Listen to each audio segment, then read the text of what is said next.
quem és tu, Espírito Santo? A grande pergunta que eu hoje vos trago é: porquê é que nós, enquanto cristãos, temos tanta dificuldade em falar sobre o Espírito Santo? Provavelmente, e na minha opinião, é porque a terceira pessoa da Trindade foi talvez a mais atacada ao longo da história da Igreja. Por isso mesmo, ela precisa de uma apresentação formal. Em primeiro lugar, o Espírito Santo é a terceira pessoa da Trindade. Em nome do Pai, do Filho e do Espírito Santo. Em segundo lugar, ele procede do Pai e do Filho. Em terceiro lugar, ele é o Paráclito, que vem do grego Parakletos, aquele que é o Consolador, aquele que nos consola. Portanto, conseguimos perceber que ele é uma pessoa, conforme eu expliquei no anterior vídeo. Depois, eu acho que é importante justificarmos a sua existência. Em primeiro lugar, vamos começar por justificar biblicamente a sua existência. No Gênesis, o Espírito Santo surge logo, no primeiro capítulo, no segundo versículo, quando diz assim: o Espírito de Deus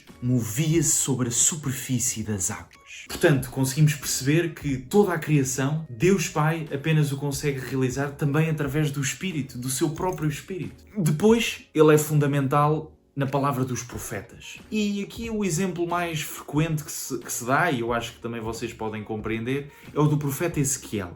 Quando ele diz assim no capítulo 36, versículo 27: dentro de vós porei o meu espírito, fazendo com que sigais as minhas leis e obedeçais e pratiqueis os meus preceitos. Também em Isaías, no capítulo 11, versículo 2, o Espírito Santo está presente, dizendo assim: sobre ele repousará o Espírito do Senhor, Espírito de sabedoria, de entendimento, Espírito de conselho e de fortaleza, Espírito de ciência e de temor do Senhor. E é tão curioso que quando nós, católicos, recebemos a confirmação, quando nos são impostas as mãos do nosso bispo, é exatamente isto que nós recebemos. São os 7 dons do Espírito Santo. Está já aqui, em Isaías. Não foi uma invenção dos cristãos, já vem dos judeus. Ainda vos poderia falar de muito mais profetas, mas deixo-vos só aqui, deste lado, alguns exemplos onde podemos ver a presença do Espírito Santo já no Antigo Testamento, a preparar a vinda de Jesus. Finalmente,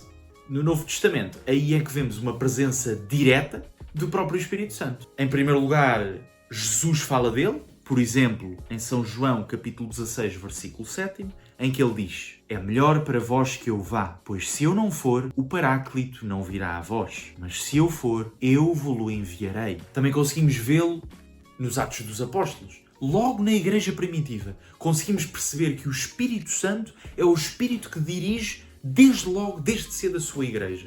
Por exemplo, no dia de Pentecostes, é a pomba do Espírito Santo que desce sobre os apóstolos e Nossa Senhora. O Espírito Santo acompanha a Igreja desde os seus primórdios. Os primeiros cristãos tinham piamente a certeza de que o Espírito Santo dirigia a sua Igreja. Será que nós hoje em dia ainda temos essa percepção? Não sei. Digam aí nos comentários. O Catecismo, no seu número 688, que eu vou deixar aqui para depois vocês poderem ler melhor, fala-nos exatamente da atuação do Espírito Santo. E diz assim: ele atua nas Escrituras, que ele inspirou, na tradição, no magistério da Igreja, na liturgia sacramental, na oração, nos carismas e ministérios, nos sinais de vida apostólica e missionária e no testemunho dos seus santos.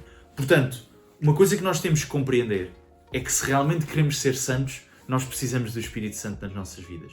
Não basta apenas falar de Jesus, não basta apenas falar de Deus Pai. É muito importante pedirmos a intercessão do Espírito Santo. É importante acordarmos e perceber logo que neste dia nós queremos que o Espírito Santo nos ajude a discernir. Sem ele não pode haver qualquer santificação. É através dele que a nossa consciência muda. É como se nós colocássemos uns óculos novos, passando a ver tudo à nossa volta de maneira diferente. Por fim, e com base nisto que eu vos disse, quero-vos apelar a que rezem e peçam sobretudo ao Espírito Santo. Em tudo aquilo que vocês fizerem, seja na atividade mais simples que podem imaginar, peçam a intercessão do Espírito Santo.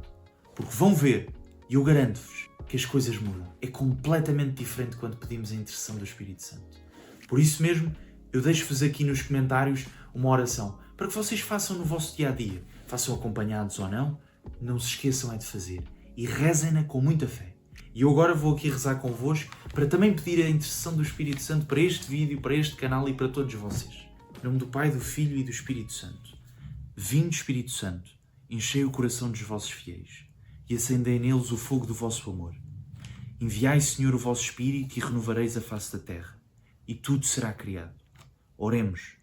Ó Deus, que instruístes os corações dos vossos fiéis com a luz do Espírito Santo, fazei que apreciemos retamente todas as coisas e saibamos sempre gozar da sua consolação.